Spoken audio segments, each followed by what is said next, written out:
Rising family, how y'all doing out there? Robert Green Jr. from the Search Me Foundation, and Search Me Foundation LLC, and SearchMeFoundation.org.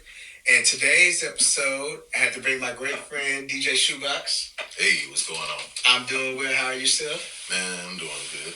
Okay, I brought him out today because today's episode is branching out, and this is a young man who I've seen start in one area, branch out to the next area, and branch out to the next area. And I just gotta applaud him for that. Appreciate it. Okay. So let's start off right now. So tell us a little bit about yourself, DJ Shoeboxx, DJ Shoeboxx. and how you start from DJing to where you're at now. DJing, I needed another way to make capital. Mhm. That was less illegal. That was what was going on. I guess. So, whenever I decided I was going to DJ, I didn't really know nothing. I didn't have nothing. I called my cousin. He's a DJ. We went to Guitar Center. Spent like $2,500 on some DJ stuff. Went home, got to practicing, and started playing for free, like here and there, until they started calling me to get paid. You know, one thing is, I was humble, but on the same hand, like I didn't want to seem like I was bragging. I thought about this the other day. Somebody said something. I said, I never called nobody for a gig. You know what I'm saying? I never reached out to nobody. Hey, I need a DJ. Twice. I did twice. It was a club that I wanted to. But other than that, I've been at a bunch of places. You know what I'm saying? Just not even to say it was opportunity. Sometimes I do things for less money. You know what I'm saying? And because of this, I, gained a repertoire with people as far as just being a DJ. Okay, so and whenever you were going out and this DJing, you started off DJing, is it something that I know you said that you wanted to do passion wise, or was you all the way into like, man, this is me, this is what I'm about to do now. I'm about to be DJ Shoeboxx, and I'm gonna mash towards my goals. And is that what you chose to do with a passion? And did that make people start realizing that, hey man, this guy right here, his work is different because he's passionate to it? Or was it just something, hey man, I do this? Yeah, it was. I hadn't really figured it out, but I did know that it was different things I could do with it. Because DJing, you're not only in the club, but being a good DJ, you're able to influence people. Okay. So with influence brings, positive dollars. Yes, there you go. So therefore, not only, that's what started happening. As opposed to just being a DJ, and I see what's going on. I'm very observative. Now, I'm not just going to DJ for $150 and y'all making $5,000 at the door. Yeah. When these people come in here to see me. And I always knew that. Because I'm not really a crowded person. If the crowd, even when I DJ, if I'm not DJing, I'm not in the club. Okay. Like outside. So it's safe to say, whenever you know your craft, you have to know your worth as well, right? Correct. Worth is not judged on. It's a mixture of both things, because yes, you can be good at what you do. You can know your craft, you can know your tools well, but what you decide, the choices you make, is what hinders you. Especially with DJing, there's people that, man, there's guys that just play. You know what I'm saying? They push play and they slide the thing to the crossfader from one side or the other, but they pick good songs. They pick the songs that everybody want to hear. And they make good relationships, So after a while, it becomes you. It's your personality that carries everything. Okay, so we got you going off. You started off DJing. You got everything going. What was the next step? What was the next thing that you branched off of once you started? You getting this DJ crap down. You know your worth. You got people calling you to come to these clubs and these spots to come and DJ. What was the next thing you branched out to? Well, first of all, they didn't start calling to the clubs and the stuff like that right away either. I did a whole lot of house parties first. Okay. A whole lot of private events, weddings and venues and stuff like that. Okay. What it was, and my opinion, was my lack of confidence. I wasn't pushing for this. Remember I told you, I ain't never called nobody. Mm-hmm. was a blessing and a curse also. Okay. You know what I'm saying? It was a blessing due to that I didn't have to deal with the nonsense that I started learning about whenever they started calling me. Mm-hmm. You know, so whenever I started doing the clubs, I started shying away fast. Like that wasn't something that I'm just so partial to do. Like I said, when you make soccer moms pay better than the promoters. Wow. You know what I'm saying? Yeah. Soccer moms pay better than the promoters. A soccer mom, she's gonna know, hey, my child birthday party, he said he wants $75 an hour. I need him for 4 hours. And how much is that? Oh, that's $300. So you need your money right now, or how do you do it? Okay. Only thing the soccer mom is worried about is that they're on time, and I play per her requirements, meaning like clean music, which is most of the time what it is, you know, edited music and stuff like that. You dealing with the promoter, man. I started having to try to get my money up front, which is hard, and I don't know what to get out of promoter, you know, because I done been at a club and somebody started shooting outside, and you know the laws shut the club down, and it was, man, you know, bro, we ain't, you know, yeah. And what I'm gonna do, fight. A lot of hassle. Yeah, you got the whole hassle going on. Like, they pay you. Get violent behind $150. You know what I'm saying? I got you. So like that was too much. So immediately I knew I don't want to do that. I want to be the promoter. Okay. You know, I want to be the one that decides. But in trying to do that, I realized that, man, you know, there's a lot of sharks out here. Yeah. There's a lot of wolves out there. There's a lot of people that's going they don't go out their way to make sure that you don't reach the level of success that you're trying to attain due to the fact that they hadn't mapped it out yet. Okay. You know, so right away, you know, just like any other supplier, you start to think of how can I supply the game without having to interact with this type of foolery. Okay. And now if you supply the venue, they gonna come straight to you. Okay. You know what I'm saying? So therefore, that's always been my aspect. So what I'm looking for is business decisions. You know what I'm saying? Points of investment, and everything else ought to be mediocre. Okay. I can DJ. I have the DJ. If I got to, whoever I go in business with, 9 times out of 10 the promoter or somebody else that want to do it. If we gonna promote it ourselves, you know. But you always got to have a stakeholder in what's going on. Okay, so that's what was it Shoeboxx Entertainment? Yeah, Shoeboxx Entertainment. So that's okay. So now this led you DJing and everything. Now you got the promoter aspect, and then now you branching out to Shoeboxx Entertainment. Now you have people, the other DJs that you're working with. You know. Yeah. Well, not necessarily. See, that's I always stay on the standpoint of the supplier. Shoeboxx Entertainment is an event staffing group.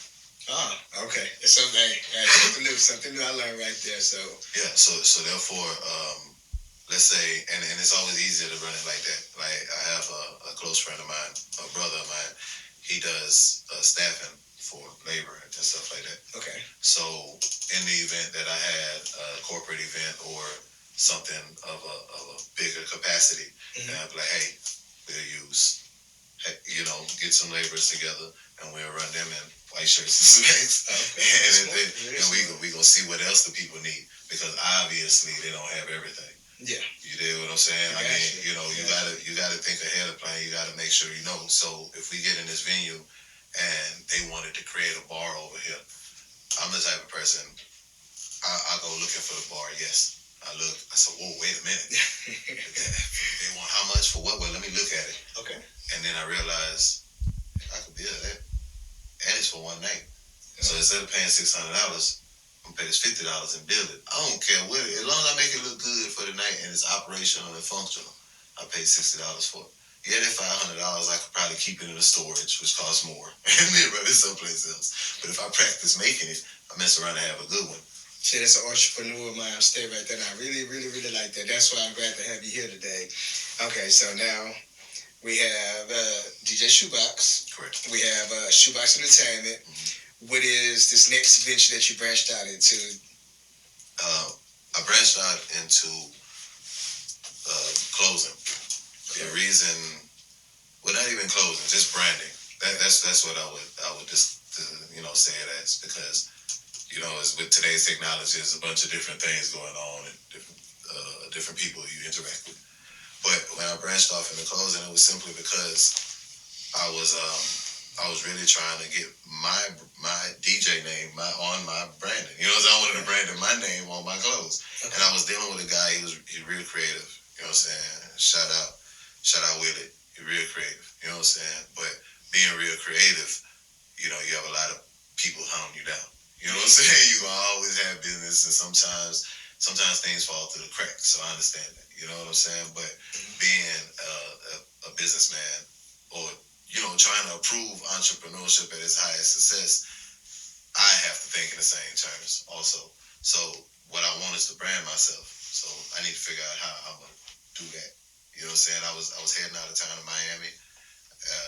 I had a gig out in Miami, and I said, I'm tired. All my stuff needs to say DJ Shoeboxx. You know what I'm saying? It's to the point where we was DJing in Dallas, and my brothers came, and they was like, man, I want to wear a DJ Shoeboxx shirt, and I got plenty of them in my closet. You feel me? So now I got all my brothers at this Caribbean thing that I'm DJing at. Okay. Everybody wearing DJ Shoeboxx, whatever, just different things on them. And it got to the point that people was like, "Hey, you selling those? You know what I'm saying? Where can I buy this?" Say, "Oh, that's dope." And it was all stuff that I would go to Willie and be like, "Hey, so and so forth." Or sometimes it'd be collaboration or idea. Okay. Or I tell him what I want, and his creation take the rest. But after a while, after that moment right there, that I couldn't get it. You know what I'm saying? I had to go to Miami, just blank. You feel me? Yeah. I'm out there. The only thing representing me is when I press this button. DJ Shoeboxx. You know what I'm saying? I'm on the mic. You know what I'm saying? Y'all gonna know who I am. Yeah. We're gonna make sure you gonna know. Running around. I'm all part of the game is, you got to interact with the female species, and you got to know how to interact with them. So, and you want them to know who you are, because once they know who you are, of course, males gonna follow. Yeah. So I got, it's way easier, and dealing with females, they don't just most of them ain't trying to just run up on you. Oh my God, who are you? You know what I'm saying? So it'd be a lot easier if they could just see it on me. Yeah. Oh, that's DJ Shoeboxx, girl. Then follow him on Instagram. There you go. You know what I'm saying? So I came back with that mentality immediately. Okay, so all right, so the next branch. Okay, you started off DJing, DJ Shoeboxx. Now we're marketing ourselves. We have you have the idea of branding yourself on the clothing line, but now you actually came out with your own brand now. YNM, standing for Young and Melanated. Correct, Young and Melanated. Is it just like for young and melanated people, or is it something anybody can get, or like just explain more on the brand for me? Yeah, please. Okay. At the point in time, we was dealing with a whole lot of adverse conditions here, okay, in America. Yeah, and the conscious thing in me was like, hey man, this is it was real pro black, it was real fist to the air and all that other stuff. But as more, because I really deferred from it. You know what I'm saying? I was like, I'm gonna start a clothing line. It's gonna say Young and Melanated. You know what I'm saying? Because that's what we are. Yeah. You know what I'm saying? That's who I am. And then the more I thought about it, it's more than that. Mm-hmm. It's way more than that. Because one thing that, like I quoted myself on my website, but I say this: the future lies in the imagination of our young. You understand what I'm saying? So if that's our future, we have to promote the young, everything the young people do. It's hardly anybody invented anything while they was old. I got you. Yeah. You know what I'm saying? Hardly anybody invented anything while it was old. Yeah. So you know what I'm saying? And as far as being young, as far as getting melanated, it was, that's who I am. It's not so far of a concept as of for us, by us. You know what I'm saying? But it is more of that's me. That's why not all my designs, they don't just say young and melanated. Yeah. They'll say YNM. But it's not because I'm trying to digress from who I am. But, some things, it might not be who you are. And I do want to reach everybody. Yeah. That, like, whenever, for example, because I don't know if this man is racist or not, Tommy Hilfiger, you know what I'm saying? I ain't do that much research into it. But I do know that whenever, regardless if he is racist or not, whenever whenever they're making their clothes, their clothes is for everybody. So as a marketing business person, that's how you would like to think about it. I got stuff to touch women that I hadn't put out yet.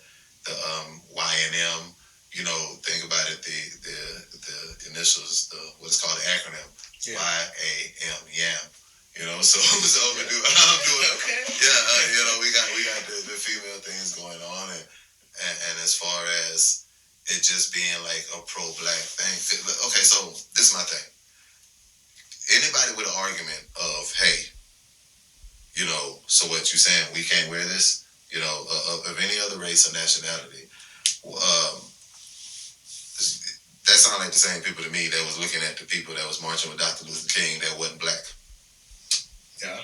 You know what I'm saying? So, it's a clear, distinct line, and FUBU, even though it clearly stated for us, by us, the white people wearing Fat Albert. You're right. You know what I'm saying? And it's not like to discriminate against anybody that's not black. You know what I'm saying? Because truth be told, this is melanin. Now the only group of people that don't have melanin, you know what I'm saying, are Caucasians, but it's not to say that we excluded them. Yeah. You know what I'm saying? Because part of the future is they're young also. You know what I'm saying? So it's the young, period. The young. Okay. You know what I'm saying? Yeah. The young. And melanated. You know what I'm saying? I got you. Yeah, it's everybody. You know what I'm saying? So therefore, that's what I mean. That's my slogan is. That's when you go to the page, the first quote. This is the one that I elaborated on earlier. Our future lies in the imagination of our young. Okay, I love that. I love that right there. So, you mentioned in the website. Would you like to share to our listeners and followers the website? We need to know where we can come support you and the Y&M brand. Correct. The Y&M brand. I do have an online store. The online store right now, as far as just saying it out, because it says shoeboxx.online, but you ain't gonna find it like that. so right now, what we're doing is we're going to the Y&M Instagram. Okay. And therefore, in the bio, you can find the website for right now until I can find a domain that'll be able to translate a little easier. Yeah. The Instagram is YANDM_brand_. If you go to Shopify, it's Shoeboxx Online, and the online store it has a bunch of different things. I am going to switch up the online store because as of right now, you have to do some searching around and get to the catalog. Okay. But I didn't want to be like, hey, boom, this is what I'm selling. Yeah. Right up front. But we are going to switch it around and probably move to a bigger platform, so therefore it can be, it can be seen. If anybody need any events done, where do we go? You would definitely go to DJ Shoeboxx. DJ Shoe_box with 2 X's. I do advise, though, I don't follow children. And if the children follow me, we get a little raunchy. Okay. But yeah, as far as social media, it's DJ Shoeboxx. On Facebook, it's Shoeboxx also. Due to technology and the way things are going nowadays, I always respond to Messenger and DMs. And as far I will, I pass out my number via these social sites because it kind of filters it. Okay. So it filters out the believers and the non-believers. The ones that really trying to do business and the ones that's not. Okay. Well, I would like to thank you for coming out. And I just want to elaborate on today's episode for those with the entrepreneur mind and entrepreneurships. You want to be like a tree. You want to have strong roots in what you build in, and you want to be able to branch out and leave when it's not appropriate, Yeah, so thank you for coming through, man. Great episode today. Pleasure being here. Anytime you come, you're welcome. You guys make sure you go out there, check out the Y&M brand, and you support. Looks like you want somebody to support you as well. And also, you're looking at him, DJ Shoeboxx, 2 X's, right? Yeah, 2 X's. 2 X's, got you. Support those that support you. Support those that support you. Y'all have a blessed day. Thank y'all.